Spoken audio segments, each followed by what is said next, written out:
morning. We start unit number 3 on page number 13. Chapter name is the lungs. Lungs फेफड़ों को कहा जाता है. Lungs are important organ for the process of respiration.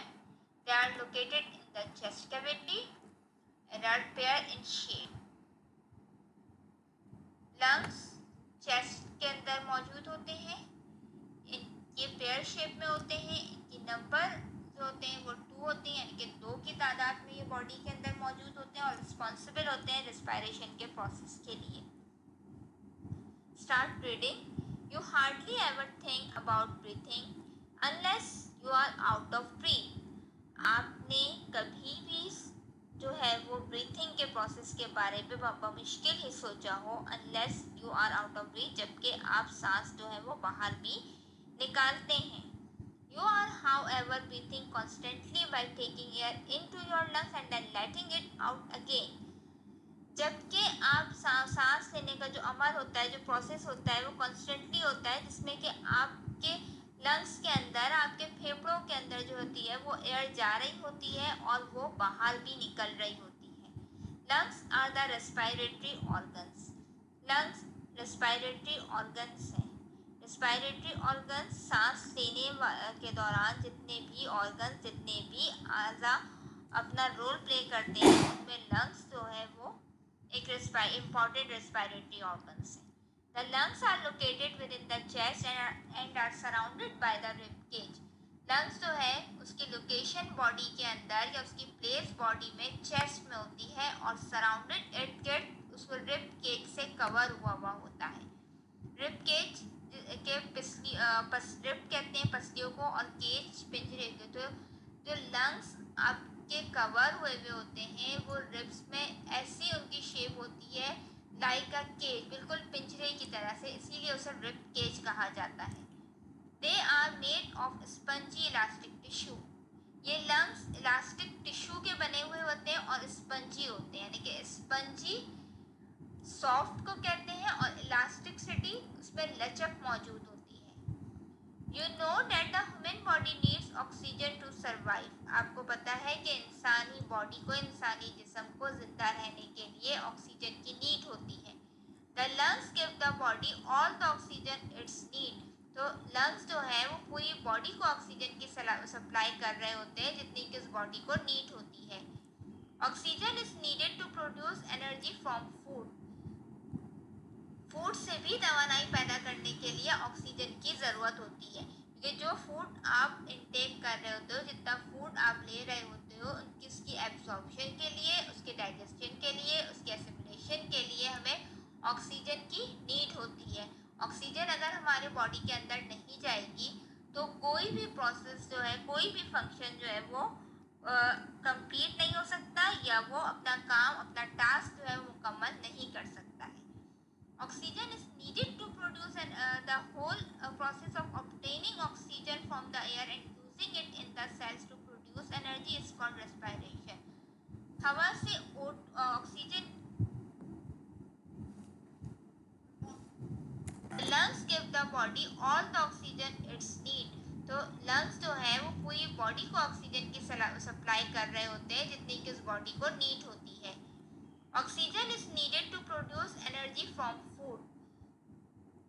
Food से भी तवानाई पैदा करने के लिए ऑक्सीजन की ज़रूरत होती है, क्योंकि जो फूड आप इनटेक कर रहे होते हो, जितना फूड आप ले रहे होते हो, उसकी एब्जॉर्प्शन के लिए, उसके डाइजेशन के लिए, उसके एसिमिलेशन के लिए हमें ऑक्सीजन की नीड होती है. ऑक्सीजन अगर हमारे बॉडी के अंदर नहीं जाएगी तो कोई भी प्रोसेस जो है, कोई भी फंक्शन जो है वो कंप्लीट नहीं हो सकता या वो अपना काम, अपना टास्क जो है वो मुकम्मल नहीं कर सकता है. Oxygen is needed to produce the whole process of obtaining oxygen from the air and using it in the cells to produce energy is called respiration. हवा से ऑक्सीजन गैस हासिल करने और उसमें तवानाई पैदा करने के अमल को रेस्पिरेशन कहते हैं. रेस्पिरेशन ये सांस लेने का अमल वो प्रोसेस है जिसमें आप जितना भी फूड इनटेक करते हैं उससे जो एनर्जी रिलीज़ होती है और वो एनर्जी जो आपके सेल्स और टिश्यूज़ को मिलती है वो प्रोसेस रेस्पायरेशन कहलाता है, क्योंकि वो इंटरनली रेस्पायरेशन हो रही होती है, इसलिए वो प्रोसेस जिसमें केमिकली ब्रेक डाउन हो रहा हो चीज़ों का, उसे हम रेस्पायरेशन कहते हैं। How does this oxygen reach every cell of the body? तमाम सेल को, बॉडी के तमाम सेल को, हर एक सेल को ऑक्सीजन किस तरह पहुंचती है? The different organs of the body work together to perform this task. Body के मुख्तलिफ आज़ा जो है वो इस टास्क को, इस काम को आपस में मिल के जो है वो मुकम्मल कर रहे होते हैं। कोई भी सिंगल सिस्टम अपना फंक्शन इंडिविजुअली परफॉर्म नहीं करता है, बल्कि उसके साथ और भी डिफरेंट ऑर्गन्स होते हैं जो उसके फंक्शन को कंप्लीट कर रहे होते हैं। अगर हम सर्कुलेटरी सिस्टम की बात करते हैं तो सर्कुलेटरी सिस्टम में हार्ट के साथ जो ऑर्गन्स या उसके 7 ऑर्गन्स आते हैं, उनमें नर्व्स होती हैं, कैपिलरीज होती हैं, वेन्स होती हैं, जो इस सिस्टम को, जो सर्कुलेशन को कंप्लीट कर रही होती है। उसके साथ उसमें जो नेक्स्ट ऑर्गन या सिस्टम इंक्लूड होता है वो लंग्स का आता है, जिससे सर्कुलेशन का प्रोसेस कंप्लीट होता है। There are the 3 main organs involved in respiration are the air passages, the lungs and the diaphragm. 3 main organs होते हैं वो रेस्पायरेशन के प्रोसेस में इन्वॉल्व होते हैं, शामिल होते हैं। उसमें air passages, the lungs and the diaphragm. Air passages कहते हैं वो पार्ट, वो रास्ता जिनके ज़रिए से एयर बॉडी के अंदर या लंग्स तक जाती है। द लंग्स, फेफड़े, एंड द डायफ्राम जो कि पेट के नीचे वाले हिस्से में मौजूद होता है। Alveoli, the exchange of gases take place only in the alveoli. Gases का एक्सचेंज, गैसेस का तमाम तबादला जो है एल्वुलाई के अंदर होता है। एयर पैसेजेस, एयर पैसेजेस को हमने एयर ट्रैक भी कहा कि वो ट्रैक जहाँ से एयर जिन ऑर्गन से होते हुए एंटर होती है और वो लंग्स के अंदर जाती है। The air that you breathe is not always very pure. जो हवा आप सांस के दौरान हवा लेते हैं वो कभी भी प्योर नहीं होती है। Its need to be clean, moistured and warm before it reaches your lung. वो उसके आपके लंग्स के अंदर जाने से पहले उससे वो क्लीन होती है, साफ होती है, मॉइस्चर्ड होती है और वार्म होती है। उसके बाद इन तीन प्रोसेस से गुजरने के बाद वो एयर लंग्स तक पहुंचती है। The nose and the trachea are the air passages that perform the job of cleaning, moisturising and warming the air. Nose, trachea means सांस की नाली, ये वो तमाम एयर पैसेजेस हैं जो एयर को साफ करते हैं, उससे मॉइस्चरिंग करते हैं, उससे नमीला करते हैं और उसके बाद उस एयर को वार्म करते हैं। The nose and the trachea have tiny hairs called cilia and a sticky substance called mucus. Nose और ट्रैकिया के दरमियान, या नोज और ट्रैकिया में टाइनी हेयर स्ट्रक्चर्स मौजूद होते हैं जिन्हें हम सीलिया कहते हैं, और इसके साथ एक ख़ास किस्म का स्टिकी सब्सटेंस यानी कि चिपकदार सब्सटेंस मौजूद होता है जिससे म्यूकस और बलगम कहा जाता है। The mucus trap dust particles and some bacteria present in the air.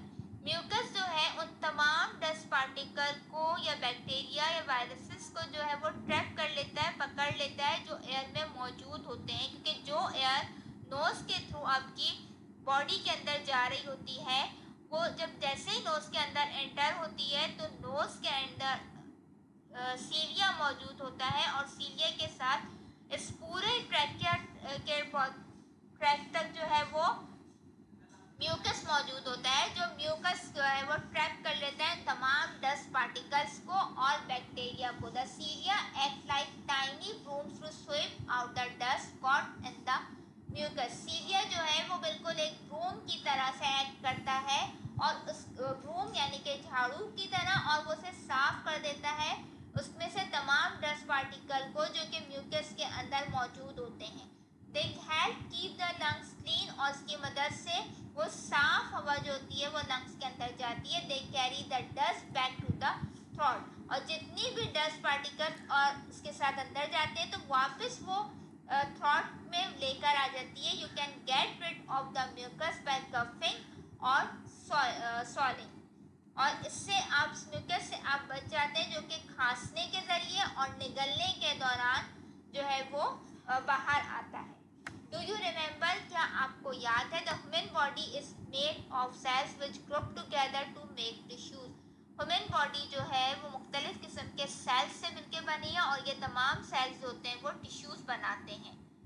Cells are so tiny they can only be seen through a microscope. Cells इतने छोटे स्ट्रक्चर होते हैं, इतना टाइनी स्ट्रक्चर होता है कि आप उन्हें नेकेड आई से सी नहीं कर सकते हैं, उन्हें माइक्रोस्कोप के थ्रू जो है वो आपको सीन करना पड़ता है. Microscope show that each and every living thing is made up of cell. Microscope इस बात को शो करता है कि जितने भी लिविंग थिंग्स हैं, जितने भी जानदार हैं, वो तमाम के तमाम सेल से मिलके बने हैं. From the smallest bacteria to the tallest tree.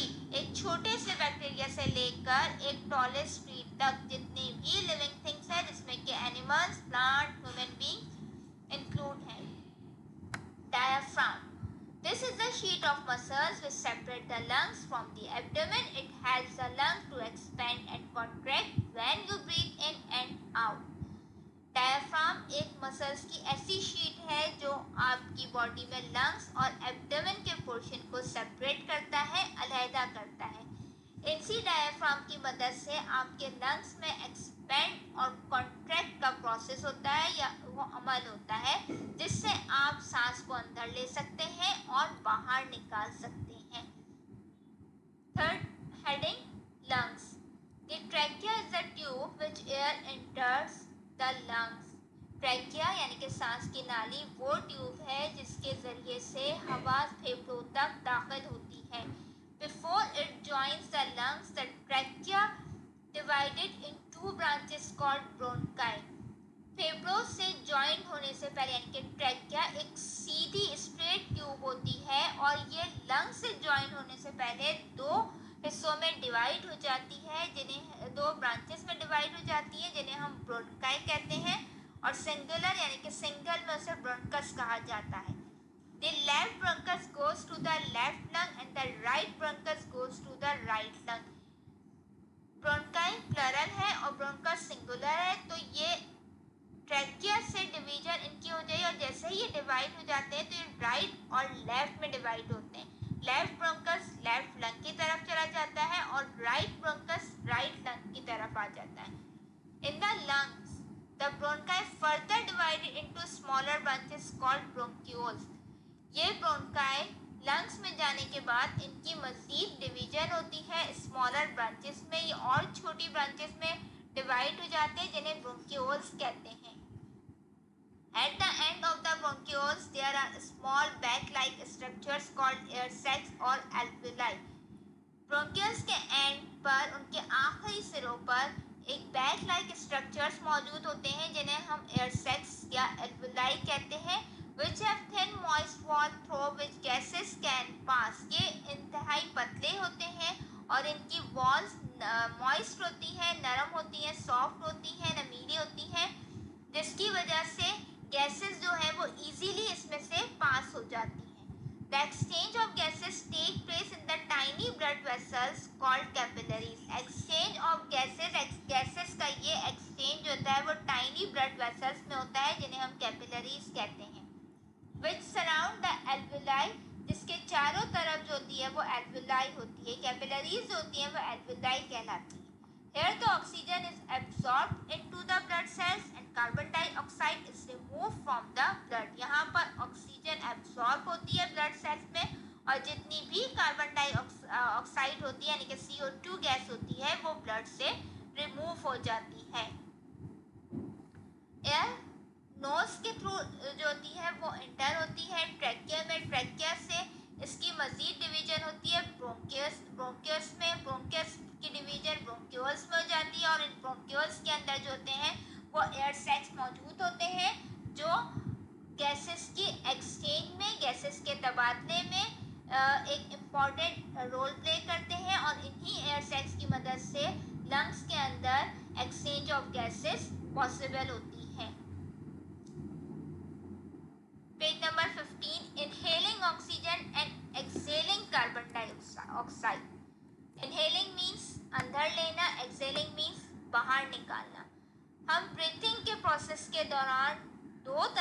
Gases जो होती है वो हमारी बॉडी के अंदर एक्सचेंज हो रही होती है। एक इनहेल, जिस गैस को हम इनहेल करते हैं, अंदर लेते हैं, वो ऑक्सीजन होती है या O2 होती है, और जो गैस हम बाहर निकालते हैं, एक्सहेल कर रहे होते हैं, वो कार्बन डाइऑक्साइड CO2 होती है। You breathe in to get oxygen, you breathe out to remove carbon dioxide. आप जैसे ही अपने अंदर ऑक्सीजन लेते हैं वैसे ही कार्बन डाइऑक्साइड को रिमूव कर रहे होते हैं, और दूसरी तमाम गैसेस को भी जो ब्लड के अंदर मौजूद होती है, जिसमें कि नाइट्रोजन इंक्लूड है। The air that you breathe in is called inhaled air. वो एयर जो वो हवा जो आप सांस के जरिए अंदर लेते हैं वो इनहेल्ड एयर कहलाती है। And the air that you breathe out, और वो हवा जो आप बाहर निकालते हैं उसे हम एक्सहेल्ड एयर कहते हैं। You see the pictures of inhaling air and exhaling air. Inhaling air, जब हम सांस अंदर लेते हैं तो कौन कौन से ऑर्गन्स किस तरीके से लंग्स के अंदर एयर प्रोवाइड कर रहे होते हैं। नोज सबसे पहले, फर्स्ट पार्ट नोज है, और एयर जो है वो नोज के थ्रू जो होती है वो माउथ में आती है। माउथ से जितनी भी ऑक्सीजन होती है वो ट्रैकिया, और ट्रैकिया के बाद ये एयर ब्रोंकाई में आती है। ब्रोंकाई जो कि राइट और लेफ्ट में डिवाइड हो जाते हैं। ब्रोंकाई से ये दोनों लंग्स के अंदर जाती है जितनी भी एयर है, और फिर डायफ्राम जैसे ही एक्सपैंड होता है, यानी कि वो जैसे ही नीचे करता है, आप जब सब सांस लेते हैं तो डायफ्राम डाउन हो जाता है, नीचे की तरफ आ जाता है, और जितनी भी एयर होता है, जितना भी ऑक्सीजन होता है वो अंदर की तरफ चला जाता है। Next picture is exhaling air. अब आप एयर को बाहर कैसे निकालते हैं, ये प्रोसेस अपोजिट वे में हो जाता है।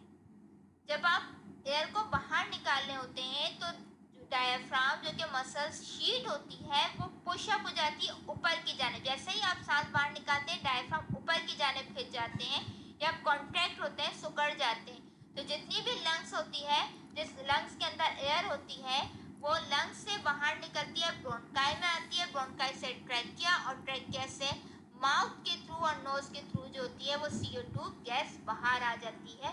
तो is a complete process of inhaling air और exhaling air. Environment watch. Environment या हमारे माहौल में हम क्या चीज़ें देखते हैं। Smoking can seriously damage your health. Smoking या सिगरेट या स्मोकिंग जो लोग करते हैं वो अपनी हेल्थ, अपनी सेहत को बर्बाद कर रहे होते हैं या तबाह कर देते हैं। Tobacco smoke particularly from cigarettes in a direct cause of lung cancer. वो पर्सन्स जो कि स्मोकिंग करते हैं टोबैको की, वो डायरेक्टली लंग कैंसर के डिजीज का बाइस बन रहे होते हैं। Smoking can also cause cancer of the mouth, larynx and esophagus and contribute to chest and heart diseases. Smoking जो होता है सिवाय सिर्फ लंग कैंसर की डिजीज नहीं जो है वो कॉज करता है, इसके अलावा और भी डिफरेंट कैंसर को कॉज करने का बाइस बनता है, जिसमें कि mouth cancer, larynx cancer, oesophagus और इसके साथ साथ सीने और दिल की बहुत सारी डिजीजेस के भी बाइस बनता है। The tar in the tobacco clogs the nasal passage and lungs. Tobacco के अंदर या सिगरेट के अंदर मौजूद टार एक ऐसा सब्सटेंस है जो आपके नेजल पैसेज को और लंग्स को, यानी कि नेजल पैसेज, नोज, माउथ और ट्रैकिया जितना भी हिस्सा है उसको ब्लॉक कर देता है, और इसके साथ साथ लंग्स को भी ब्लॉक कर देता है। The nicotine in cigarettes is addictive. So never start smoking and you will never become addicted. Cigarette में मौजूद निकोटीन एक ऐसा सब्सटेंस है जो आपको एडिक्टिव बनाता है, जो आपको आदी बनाता है। आप so never start smoking and you will never become, जब तक आप स्मोकिंग स्टार्ट नहीं कर सकते आप उसके आदी नहीं हो सकते हैं।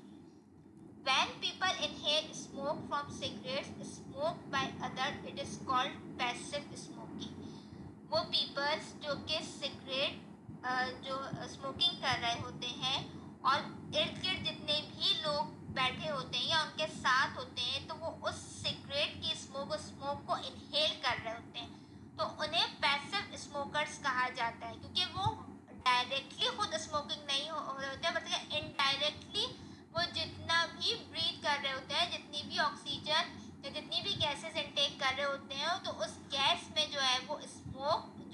मौजूद होता है, इसीलिए उन्हें इनडायरेक्टली या पैसिव स्मोकर्स कहा जाता है। It is dangerous for the health of both children and adults, ये बड़ों और बच्चों दोनों के लिए नुकसानदेह होता है। It is also a source of indoor air pollution, ये इंडोर एयर पॉल्यूशन वो हवा में आलूदगी जो कि अंदर ही रहती हो। So remember, smoking is harmful not only to the smoker, it is damaging to others too. तो ये बात याद रखने की है कि स्मोकिंग सिर्फ स्मोकर्स के लिए नुकसानदेह नहीं होते हैं, बल्कि उन तमाम लोगों के लिए जो कि उस एरिया में सेट हुए होते हैं या उन लोगों के साथ होते हैं जो कि स्मोकर्स कर रहे होते हैं, स्मोकिंग कर रहे होते हैं, उन लोगों के लिए भी नुकसानदेह होते हैं। तो वी आर